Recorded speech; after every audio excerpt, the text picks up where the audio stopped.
Hello, my name is Jennifer Bernheim. I'm the founder of Right to Read Advocacy. At Right to Read Advocacy, we aim to empower parents of dyslexic learners, and we do this through parent advocacy, coaching, and creating valuable educational content like today's webinar. Thanks so much for tuning in. Hopefully you've already seen Defining Dyslexia, a Parent's Guide, Part 1, our initial overview. If not, you might want to pop back and watch that first. So I'm joined here by my colleagues, Allison Meyerson and Catherine Scholl. They're both members of Right to Read Advocacy, and they are going to jump in and get started on Part 2. Hi, Allison Meyerson here. So, what dyslexia is not? Dyslexia is not caused by a lack of motivation or laziness. It's not a visual problem. It's not a problem of intelligence. It's not difficulty copying words from one place to the next. You don't outgrow it. You don't see letters backwards, and it's not rare. We actually know that 1 in 5 people have dyslexia. Now, dyslexia is not just something that we see in the United States. It is worldwide. The International Dyslexia Association is something that we talk about a lot in the United States, but there's also the British Dyslexia Association, the Rose Report, and the World Health Organization. And all of these organizations define dyslexia using the same core dimensions: the origin, the attributes, and the instructional factors. The origin is that dyslexia is a brain-based disorder that's frequently associated with difficulties in phonological processing, cognitive processing, or both. The attributes are that dyslexia is characterized by difficulties in foundational skills that involve the ability to read and spell words accurately and fluently. It also involves unexpected difficulties in reading in relation to other cognitive abilities, which means that the child is able to have a great conversation with you, has a lot of knowledge, just has difficulty with just the reading. And the instructional factors, dyslexia and the reading difficulties associated with it are not the result of a lack of access or exposure to phonics instruction.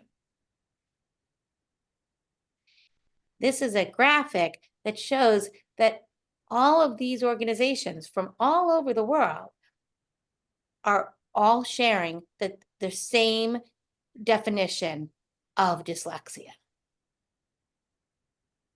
Now, dyslexia affects the brain. As we mentioned before, it's neurobiological.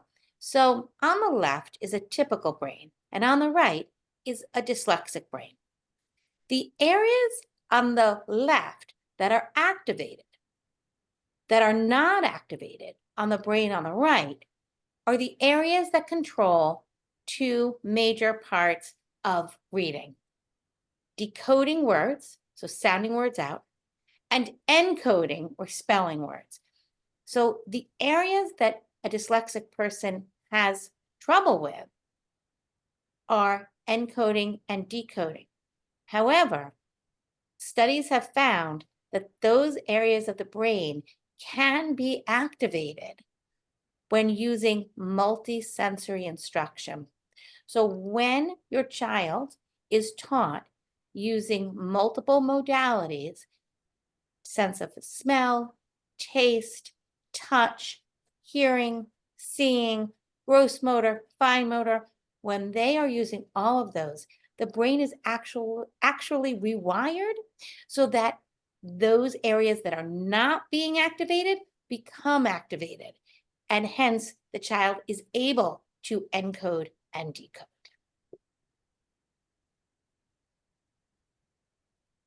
So we've talked about what dyslexia is, what dyslexia is not. We dived into what it looks like on a typical brain, what it looks like, what dyslexia looks like on a dyslexic learner in their brain. Now we're going to talk about who is qualified to classify dyslexia. This question comes up all the time when working with parents and school districts. There seems to be a miscommunication on who can really classify dyslexia. And the answer is pretty much black and white. Dyslexia can be classified in an academic setting, so that would mean in a school setting, or it can be diagnosed in a medical setting. So if it's medically diagnosed, and there's a difference between classification versus diagnosis. So the diagnosis is made by a medical doctor, and that's when you would go to your a child psychologist or your pediatrician, and they medically diagnose it and give you a code, which is very different than if we classify it in an academic setting.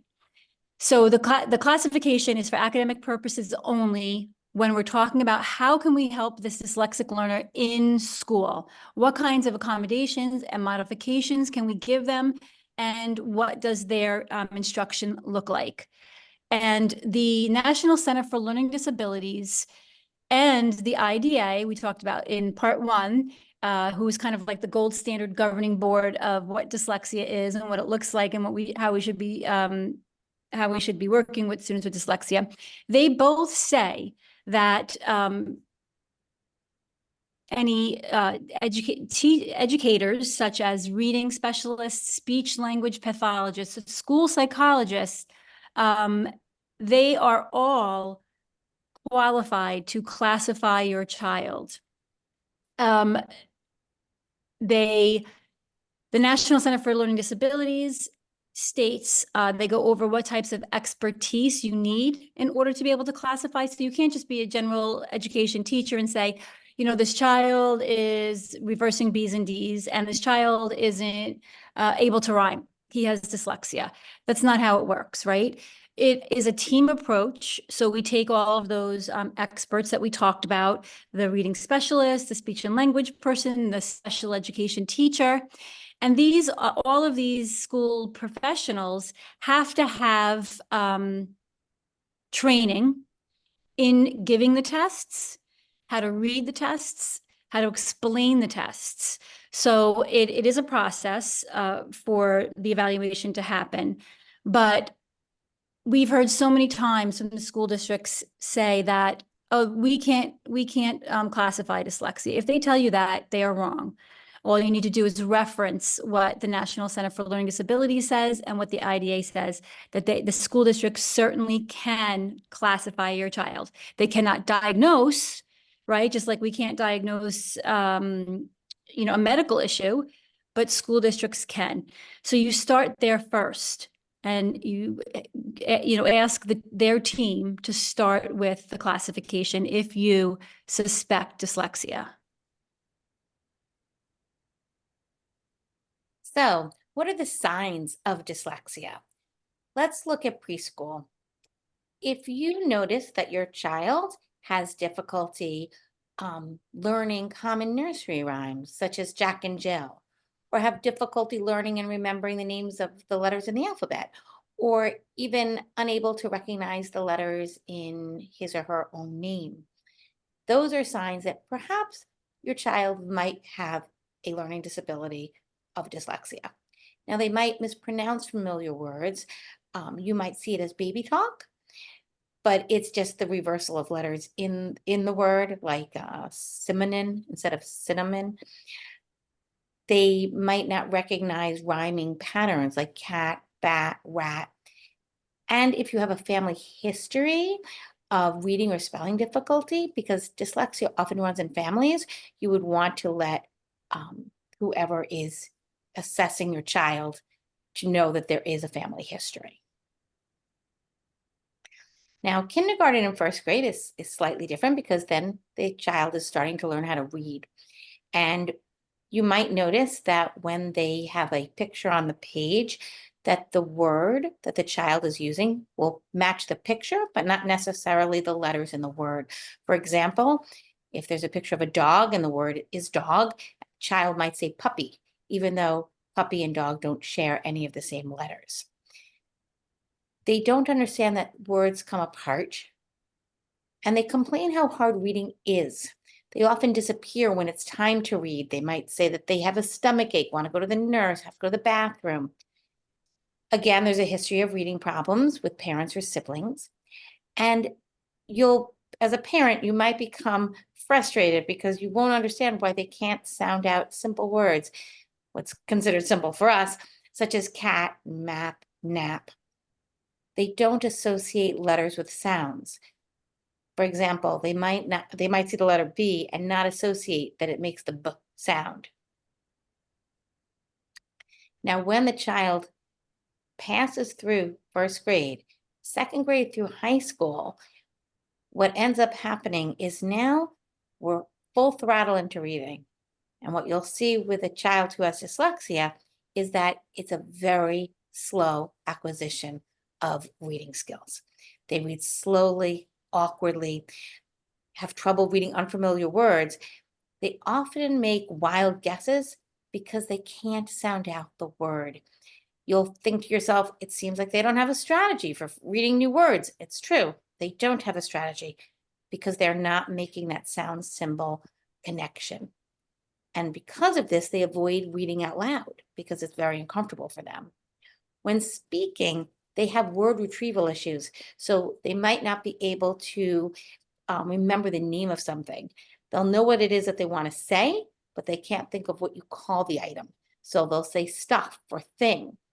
They hesitate a lot of ums, because they are trying to get their words together. They also confuse words that have similar sounds, but nothing correct in the meaning, nothing connected. For example, lotion and ocean, or tornado and volcano. And they mispronounce long, unfamiliar, or complicated words, and they need extra time to respond to questions.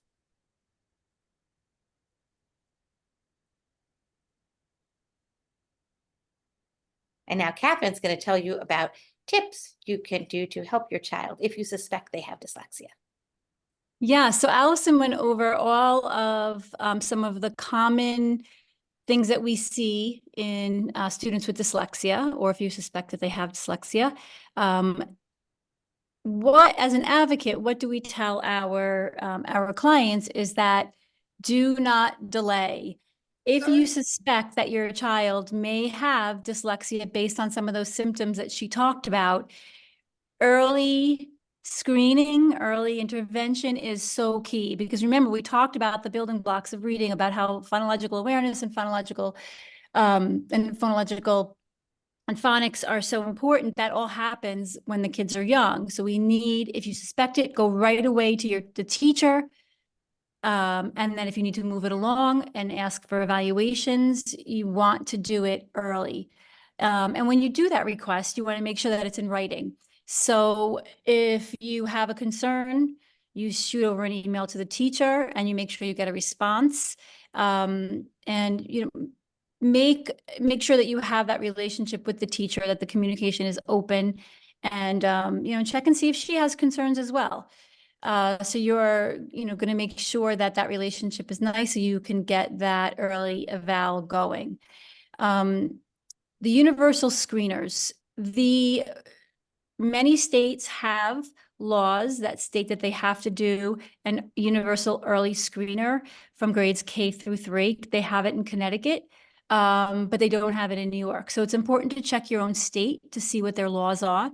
If they do have a universal screener, like in Connecticut, they do it 3 times a year. You want to make sure that you're asking for the results. So say you are concerned about your child's reading or rhyming, or any of those early signs. You want to first ask if they did the universal screener, and then you want to ask for those results. This is not something that typically a teacher would give you unless requested. They're not sending these home to every child. So you would have to ask them for those results.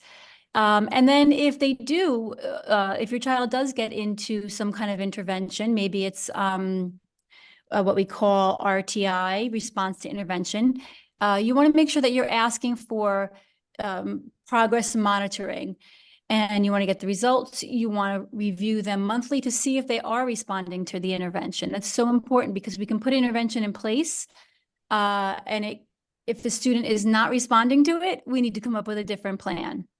And if they're not responding, that different plan could be a special education evaluation or a request for special education evaluation. So they're not responding to intervention in the classroom or through RTI. You've been getting the progress monitoring. They've had the screener. You've uncovered the red flags. If they're not progressing, it may be time to escalate to a special education evaluation. Now, the school can do the evaluation, but you also, as a parent, have a right to do a private evaluation. So you can take your child and take them to a neuropsychologist or a developmental child psychologist to get evaluations. So there are many, many options as a parent if you suspect that your child has dyslexia. The key takeaway is that early intervention is so important. And then that the child gets research-based intervention. So the intervention is not the teacher just, making it up on her own. You want to make sure that the program that they're using is being used with fidelity and that it's backed by research. So it's a known program that is known to produce results. Great. Thank you again, Catherine and Allison. We appreciate your insight here. If you have any questions, you can reach out directly. Here you'll find Allison and Catherine's email. You can also find us at writetoreadadvocacy.com. As I mentioned, we offer parent advocacy, coaching, and educational content. We hope to see you again soon. Thanks for joining.